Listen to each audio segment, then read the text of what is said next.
اور اس کے علاوہ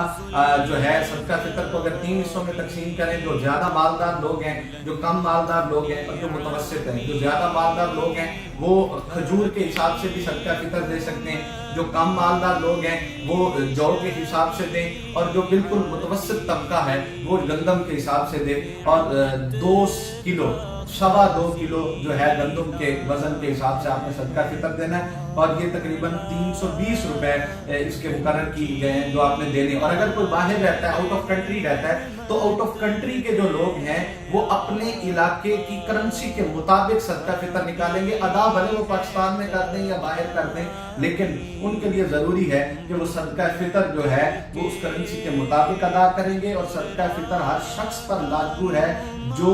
اپنے اہل و عیال کی دیکھ بھال کر رہا ہے، جو اپنے اہل و عیال کا پیٹ پال رہا ہے، اپنا گھر چلا رہا ہے، اس کے پاس اتنا نصاب اور اتنا اس کے پاس مال ہے، اس پر لازم ہے کہ وہ صدقہ فطر ادا کرے۔